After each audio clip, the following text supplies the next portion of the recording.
It's almost always funny to look at myself, and maybe funny for you as well, and that's good.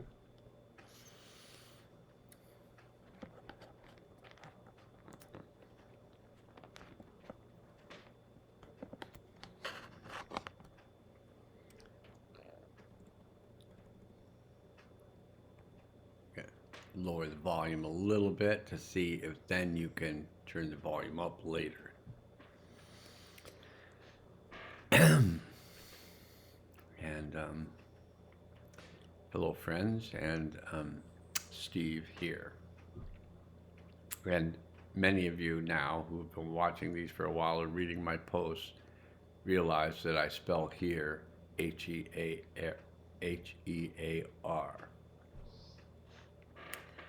as a subconscious message to hear, to open up your hearing and not feel like you have to interpret everything I say. I'm trying to get my hand, there we go. Everything I say, making it go through your filters. So if you can, like just today, just as an experiment, if you can notice the part of you, kind of a mental part of you, that filters what I say and makes it, and it's kind of like having blinders on, it makes you bring it down to a comfortable message that you're making up from my words and allowing in. It's like a small aperture of light. But you might try today, because it's a yellow solar sun day in the Mayan calendar, so this will be a Mayan calendar message. I'll just be reading stuff. But if you want to learn more about communication, which has to do with receiving a message and all that's contained in the message, and then allowing the energy to go back to the messenger. So the message comes in through you, and you notice that I'm doing it at the heart's level. So the message comes in. Now the heart is a better filter for the message than the mind, because the heart's natural energy is love. So when someone communicates to you and you allow it to come through the heart will basically surround it in love as the energy goes back. So after a period of time, my message comes and goes through your love filter, and then that love comes back to me and then comes back to you, and our only filter is love. And it's not even a filter, it's just an energy that begins to go around the words that we let in and the words that we let out, and it takes away from concern for what's a person saying, and are they trying to make me think in a particular way. No, that's the government. That's social media. That's hypnosis. And even though I studied hypnosis as part of my neuro-linguistic programming training, basically what I came out of agreeing to as a neuro-linguistic programming trainer, because I actually went through the training process of being a trainer, what I came out on the other side with was the ability to only speak from the highest perspective, even if I'm making jokes. And that I speak to you to only help you open up in the way that you want to. Not in the way I want you to, because I don't want anything from you. What I want for you is you to feel safe enough to explore things that might be stuck inside you, and feel like in our relationship you're safe enough to let go a little bit of those things that are stuck, which may cause some feelings to arise that you don't like. And just go read Rumi's poem on the guest house and just realize that these are inside you, and you're getting upset if you do from what I say based on what it triggers in you. So if you hear what I say and you just go, oh, well, you might. I'm not suggesting you say this, but you can say it in the comments section if you want. I'll work with it. But you might say, well, this guy's just an asshole. And you're not the only one that said it. So there's consensus. So know that there's a consensus within the field with some people that I'm an asshole. There may be consensus in the field that you're an asshole. And I'm not even saying it correctly, but I think it's asshole. And it's not a bad thing. Because if you understand that I think the orbicularis oris is the muscle around the eye. I think the orbicularis anus is the muscle around, the sphincter. Sphincter says what? And the person says what? And you go, oh. I think that was Wayne's World. Sphincter says what? But the muscle around the opening for the release of food products you no longer need, is the smartest muscle in the body. You got to get this. So when somebody calls you an asshole, you can just feel proud because they're calling you a really smart person. I mean, if you think about it, that muscle, or if they call you a sphincter, that muscle is the smartest muscle in the body. That muscle, or the nerves in that area, are able to distinguish between a solid, a liquid, and a gas. And here's the punchline.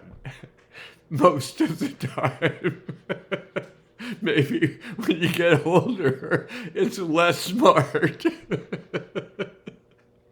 And you just hope it doesn't happen when you just try to blow a little gas off.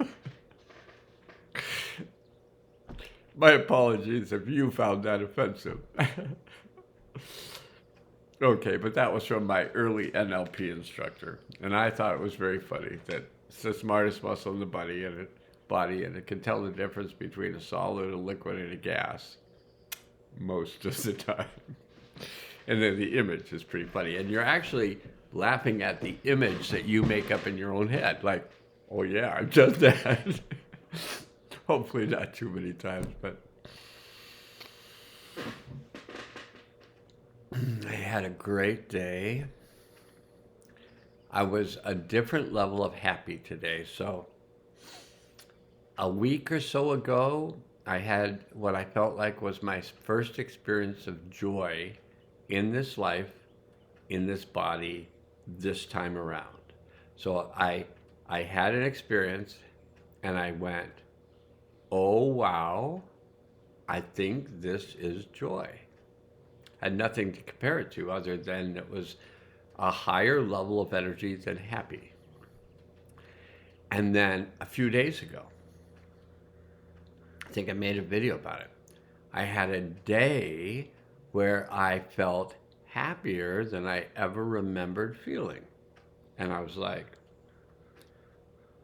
I'm just going to keep up what I'm doing. Because if it's leading to me being happy, it improves everyone's life if I'm happy. So I'm just sticking with the program. Okay, so preparing to work with the energy of the event that we're going back to, and we have a field set up. So the field is set up, the world healing field, and then you can better participate if you state these words out loud. Your choice. No pressure. I'm not a god, and I'm not the god that smotes people either. So I'm not a god, and I'm not a god that smotes. I don't have a god that smotes. I disconnected from that smoting god at about 16, and I more fully disconnected it about 20 years ago. Hathor said, it just doesn't exist out here. You might want to disconnect with the thought form of that God that surrounds the planet. It only exists as a thought form. You might want to choose to state, I disconnect from the thought form of God that surrounds the planet. And I was very nervous doing it about 20 years ago. And I was like, what if he smotes me? You know? And he didn't smote me. And I realized that there was something much larger, a much larger consciousness that I had no fear of being smote by, or giving me a flat tire if I didn't pay service, or give $1 at the Salvation Army dingling thing, you know? I let go of the smoting. Still had to take a deep breath, stating that out loud. I let go of the smoter. But I have let go of the smoter, and creation, the creative source, the creative oneness is everything. I'm an aspect of that. And I'm now, after 54 years, 55 years of therapy, 55 years of therapy, I've now had 1 day of joy and 2 days of high-level happiness. I've reached, it's like nirvana, you know. I had a very low threshold that I was trying to move towards, which was the one threshold. At one point, I surpassed this threshold, but the one threshold I had was, someday I would like to feel okay. That was how high I set the bar.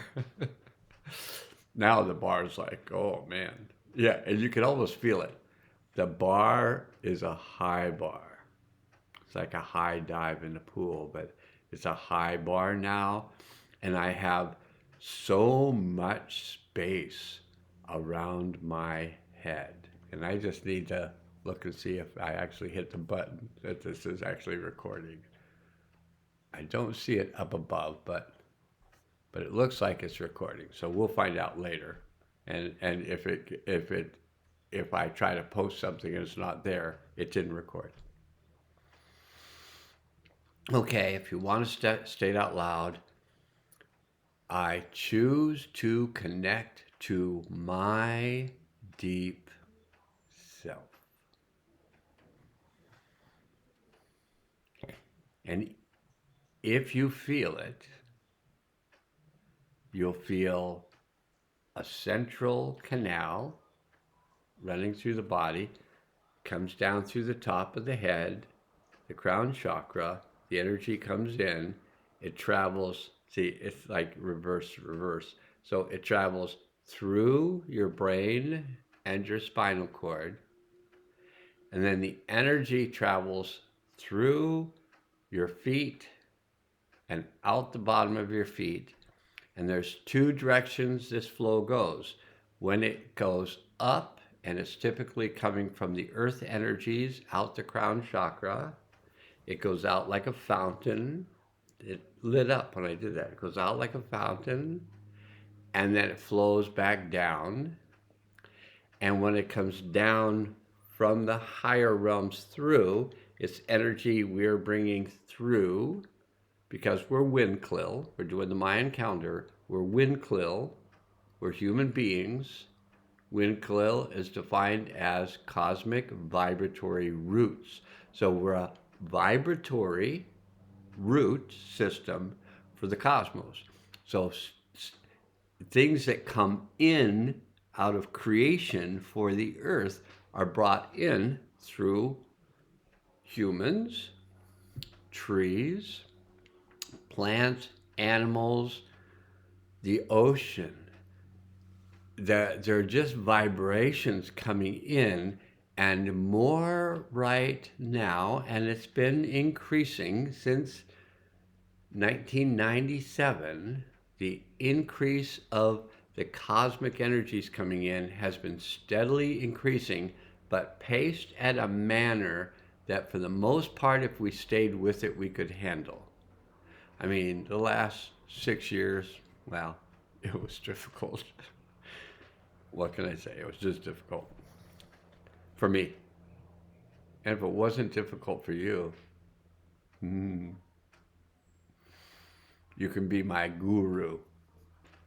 And of course, you understand, my friend who is a spiritual teacher, his name was George Emery. You can look him up. There might even be videos, but he was amazing.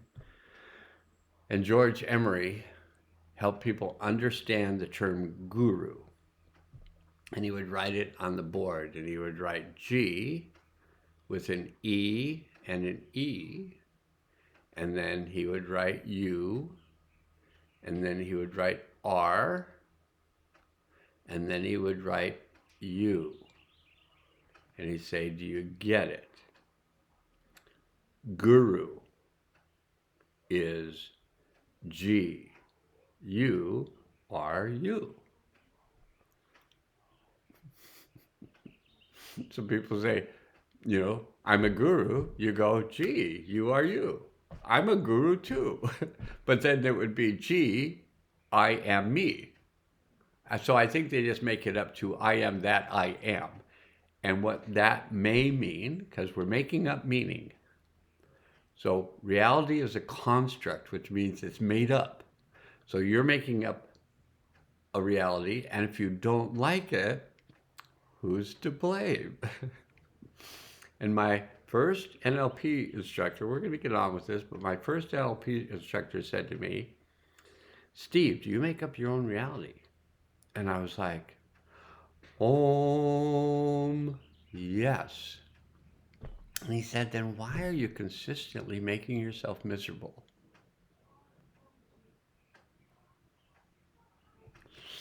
Shook me up.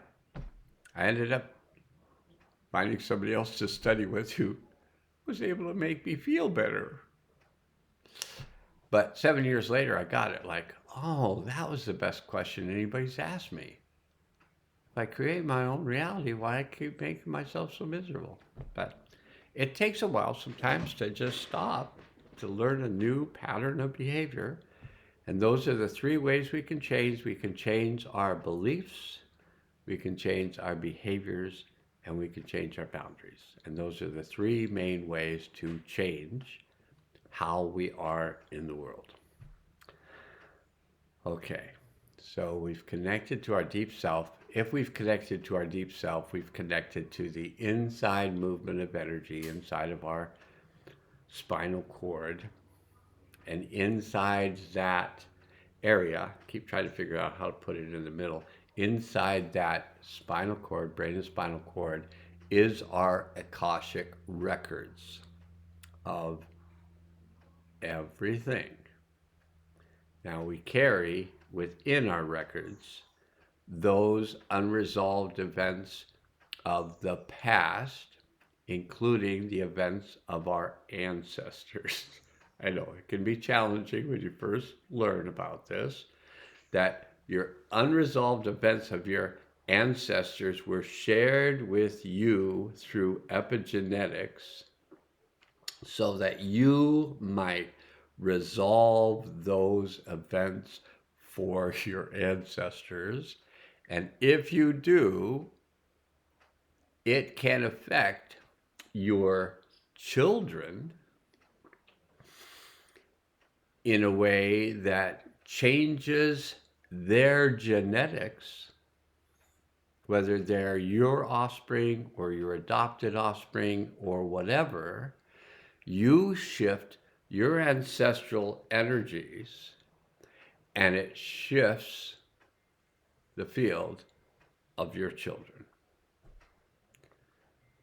And the changes that you are willing to make in this lifetime, here and now, no matter what age you are, the changes you're willing to make by letting go. So you got to understand, this is entirely about letting go of the emotional energies of past events, yours or your ancestors.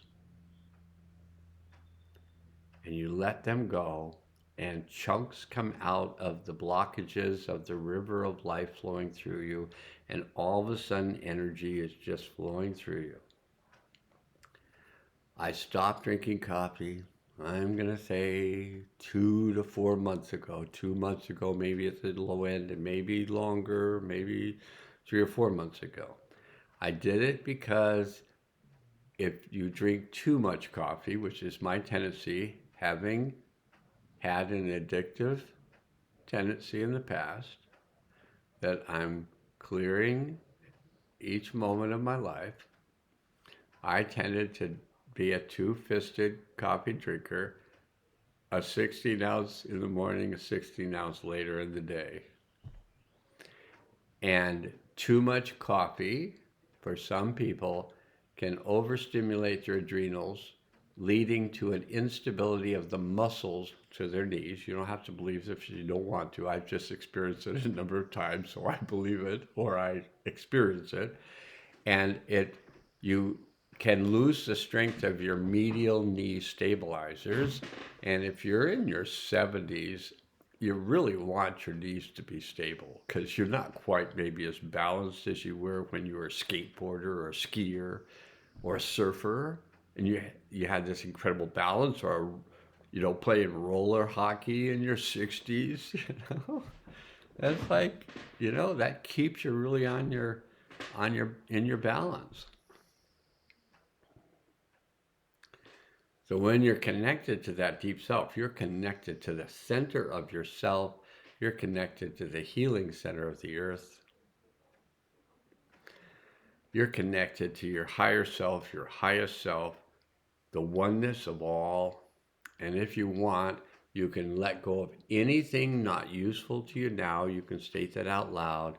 And if you want assistance and support in the changes you're making, the best assistance I've found in this lifetime so far are the seventh dimensional beings called the Hathors. They don't do anything to you. They hold a space for change and help you make the changes within a safe space that they help provide. And they can see things on a soul level, so they are working with you in what you're attempting to do anyway. So you don't have to worry about it if you don't want to, or if you're a worrier, you can worry about it. It's a choice. So I've had no coffee, but I am adding ashwagandha to my memory mushroom coffee-like substance drink that I drink oftentimes, sometimes in the morning. The ashwagandha does, in my body, it varies with person to person, but the ashwagandha that I've been drinking has a tendency to be a stimulator, and I can tend to get a little bit more active in the mental realm. But I'll say this, I didn't have any ashwagandha today, so this is kind of like getting to be my regular state. Scares my wife a little bit. Okay, so we ask the higher self to take us through the portal of time to the event that would be of the highest good, release and integrate this time. And we invite all the souls to return to the event, to release and integrate the energy of the event for themselves. And I ask that we all be placed in a field of protection while we do this work. And upon arrival at the event, I ask the higher self to assist us to release and integrate all the energies of this event, gently and easily, fully and completely, on all levels and through all space and time. That's the field. If you want to stay on, you can. If you want to hit the pause button, come back and finish up the healing field with me, hopefully, and 5 or 10 minutes. But you just work with the energy. When you're done working with the energy, then go to the end of the tape and then do the finishing portion for yourself with me. And I accompany everyone. I accompany all the souls back to the event. I accompany all the individuals watching it back to the event. I am there holding space until the event is cleared for those who are going back to release it. And I've been trained. Today is about the solar plexus. Wednesday is about the solar plexus chakra.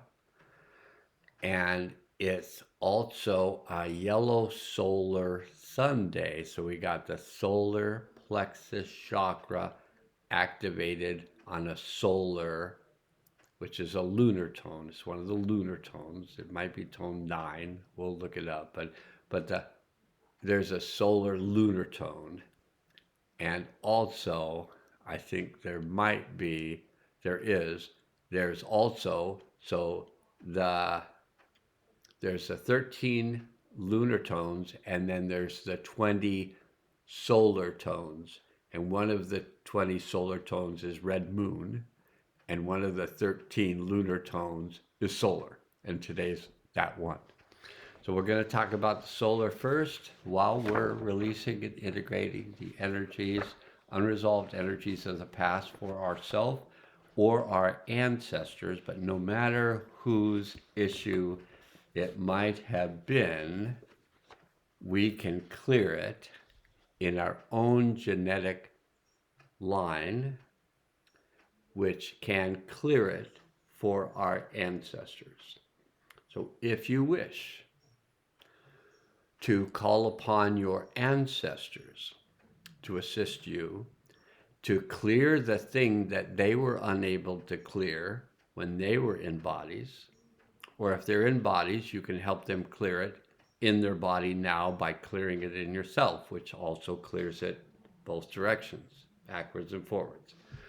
So you can say, if there are any ancestors that would like to support me while I clear this event, and we're making it an external event because the event actually occurs in a universal location, but it also is held inside.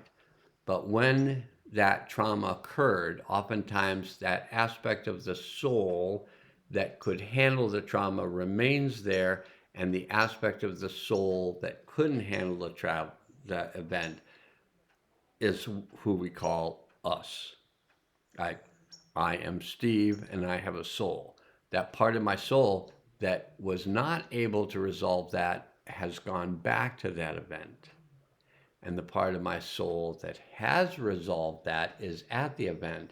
And when the part of my soul that goes back to the event resolves it, then it combines. So that whole combining of our soul and bringing it back into the body means our soul can leave the guardianship of that unresolved event and come back and participate in present time. And people say, well, why are there so many of these? Ask yourself. If your ancestors didn't get over it, and it's not over. And you may have just come at this time. Kind of like, I'm careful with these things, because I know some people get really upset about things, but usually not people who are coming to a channel for consciousness and healing. They're usually not getting too upset about too many things, but some still do. But if you think about it, it's a story. Might be true. I'm not saying it's not true. I'm saying it's a story. You learned a story. And it may be you learned a story and you were back there when it happened as well. That's possible. But the story you might have learned, one of the stories you might have learned, was that God, a male figure, probably looked like Merlin or something, however you make up the image of and likeness of God, might have looked like you because you're made in the image and likeness of God. So God looks like this and scares you, then make God look something different that's less scary. But the story is, his story, history, whatever, is that God sent his son to earth to die. I don't know if that's the exact story, but to die to clear the sins of all the other assholes. They just couldn't do it themselves, just couldn't clear their own stuff.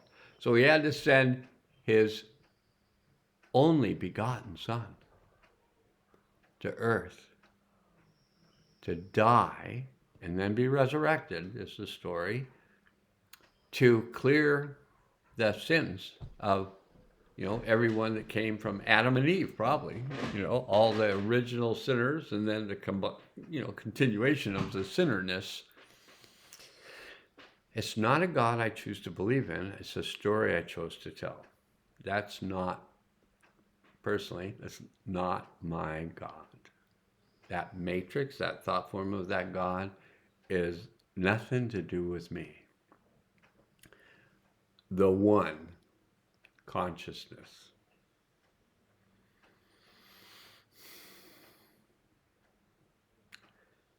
I can't say it's my divine Father.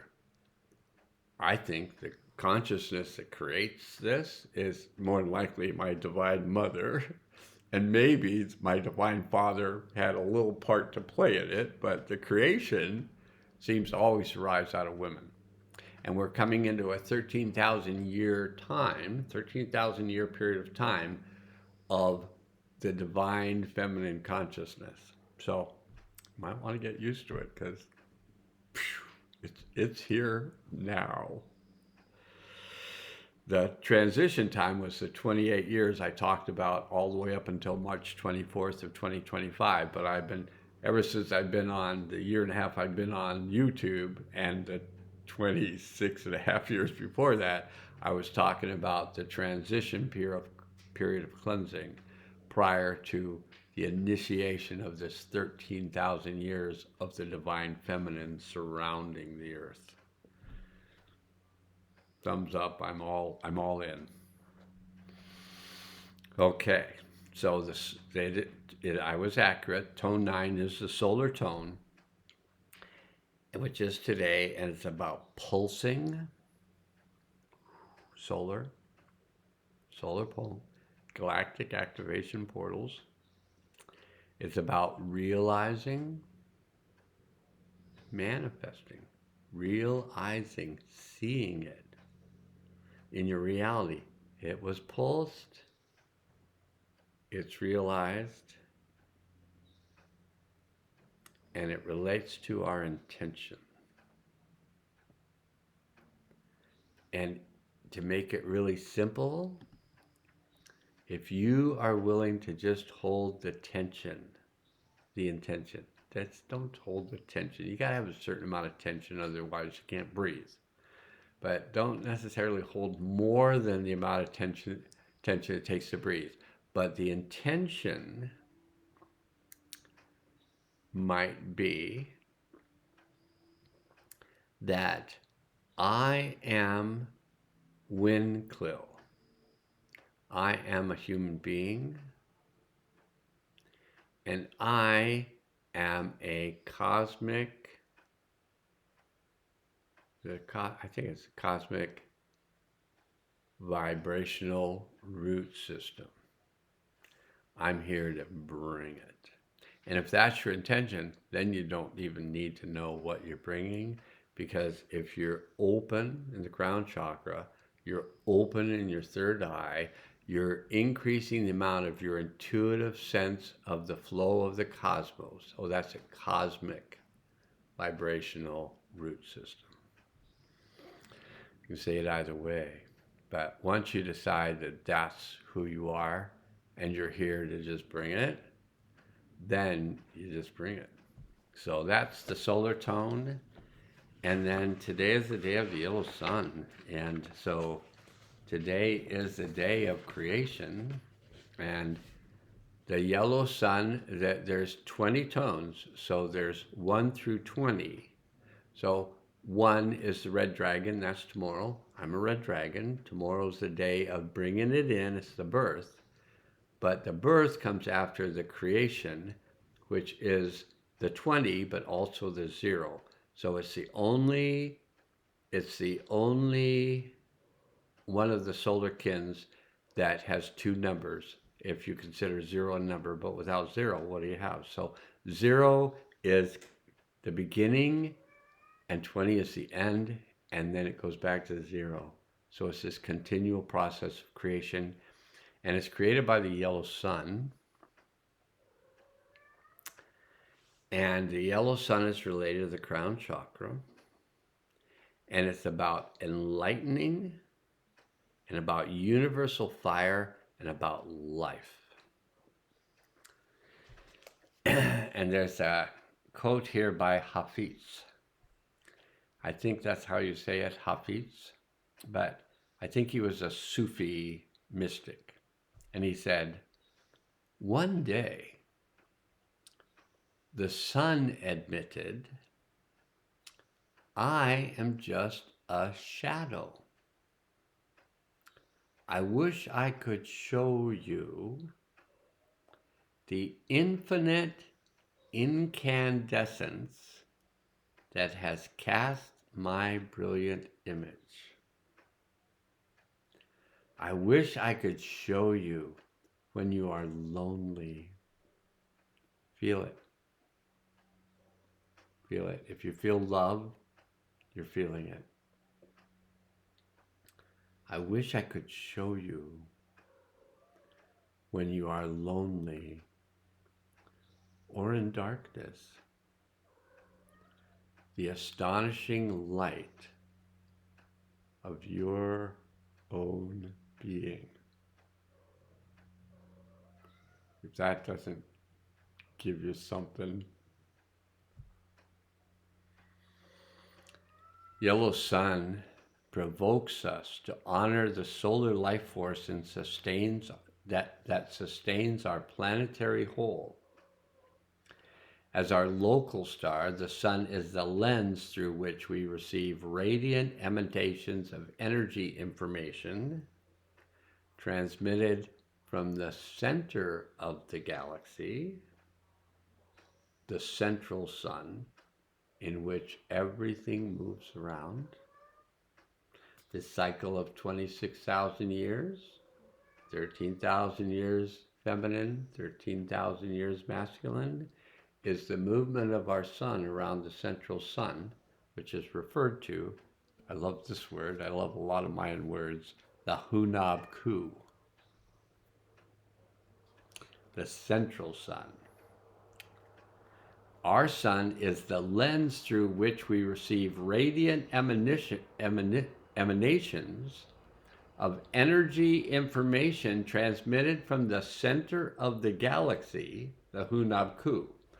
So let us receive the majesty of this universal fire, that it may ignite and enlighten our inner sun. And it's the solar plexus today on a yellow Sunday. So if you aren't lighting up, it's okay. Just trust yourself. Our internal source of divine light. May we awaken to the precious reality of who we truly are. Sparks of the same great fire of life which illuminates eternity.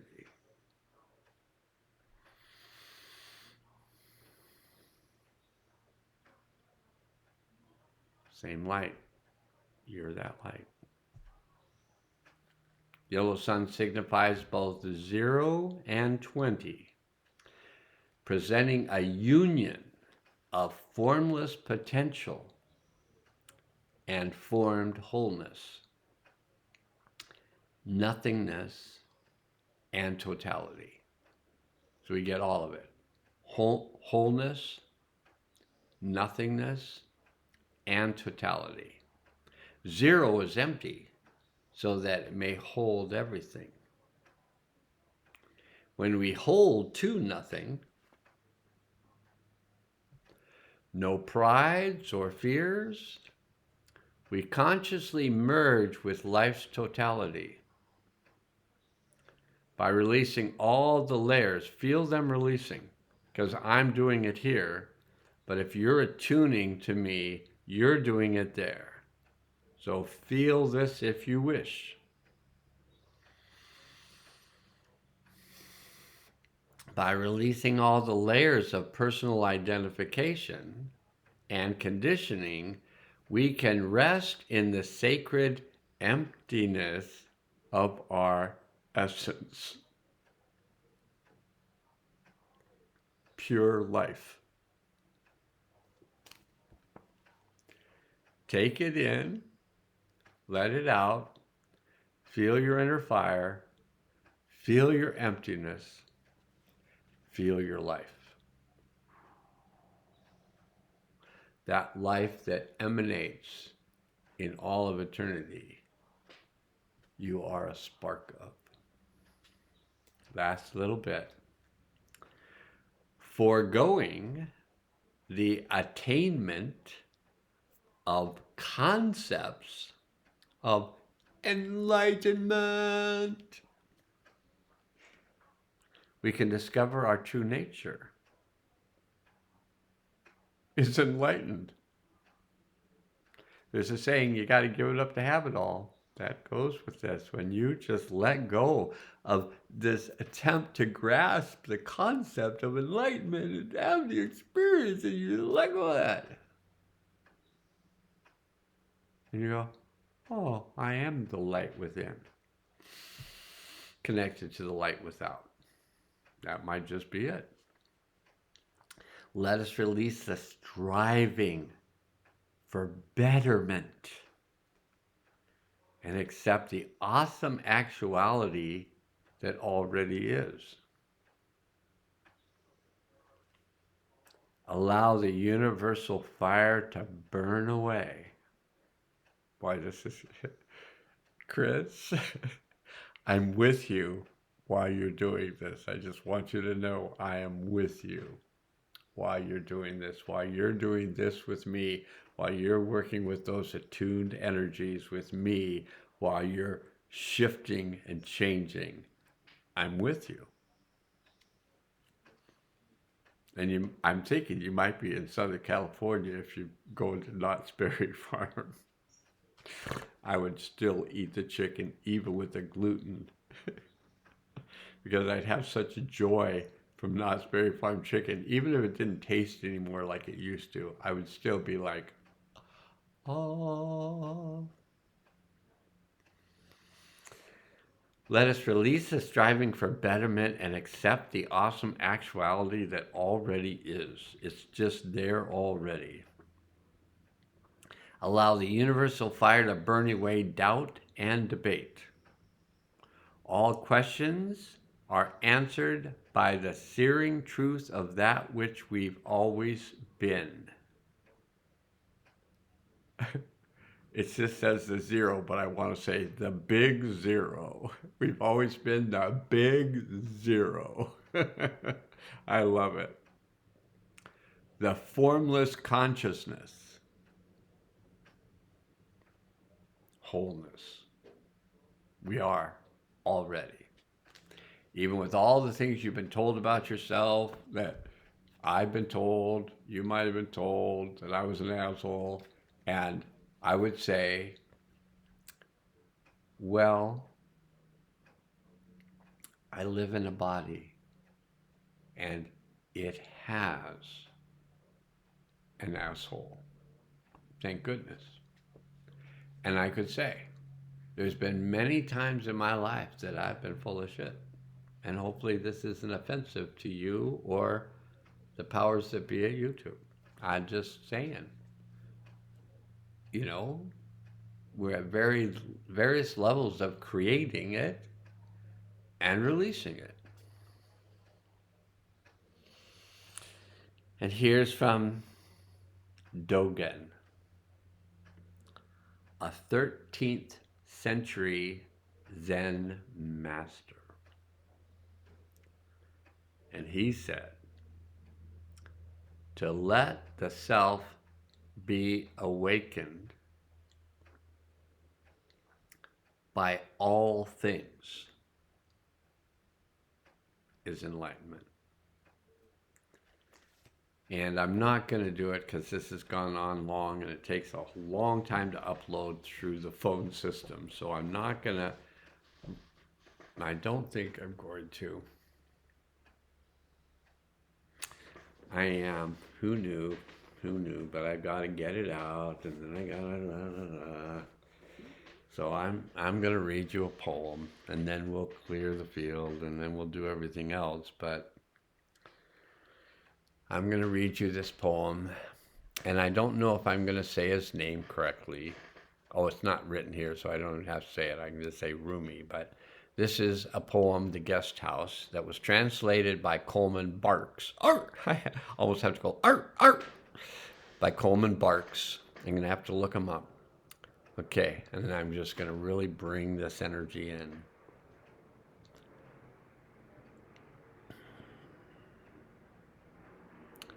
From Rumi, who I think might also be a Sufi mystic poet.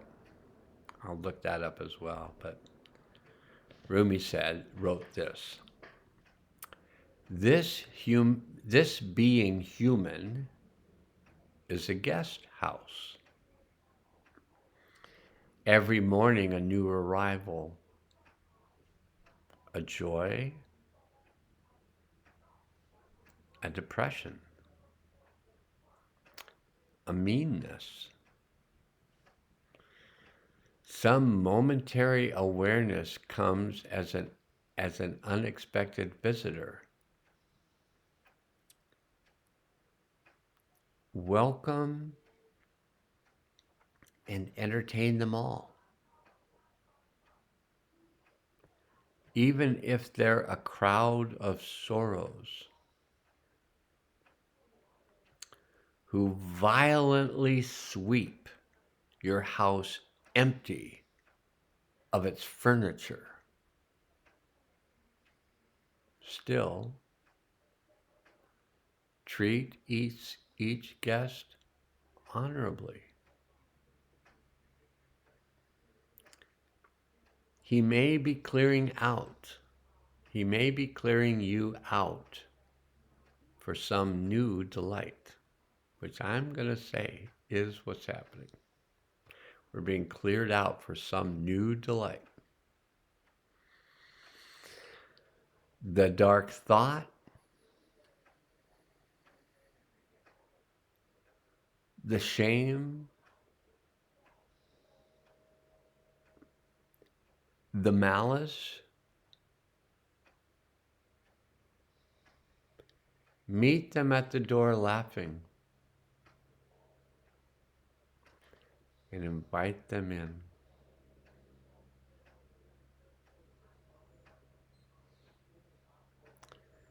Be grateful for whoever comes, because each has been sent as a guide from beyond. So beautiful, just like you. That divine spark within that's connected the entire light of the cosmos. And you're a representative of that divine light, and you are a galactic activation portal. Bring it.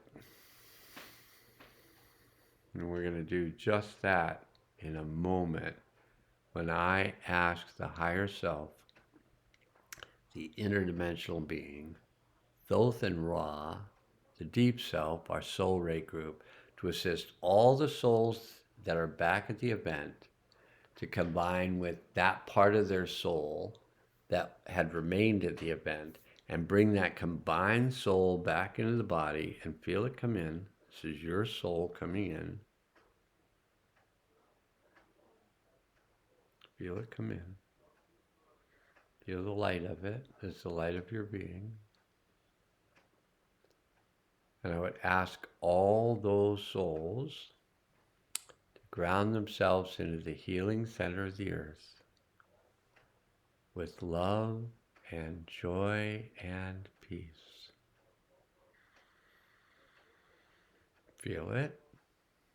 Bring it into the healing center of the earth, which allows you to help all these souls open up this portal for the delivery of these new energies into the earth right now. And we ask for these energies to be brought in now.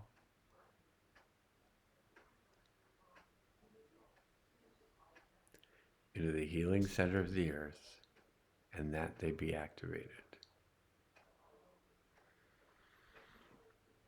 I let the universe and beyond know that this has been done and that it's good. And we are grateful for the support that we give and get in doing this work on this planet at this time together. You and I and Bastet with booger eyes. You're not looking really happy, Bastet. Why don't you look at the people? Oh, well. She just, don't put me on YouTube. I don't want to be on Facebook. But Bastet is an Egyptian goddess, and when we're bringing in the energy, she shows up on the table. And Brittany was trying to come in, but I didn't want to go open the door because she'll get up on. She'll be walking back and forth and confusing everyone. Okay, that's it. Remember, you are an aspect of the light of the world. Let the light in, let the light out. Namaste. Now must go. Love you.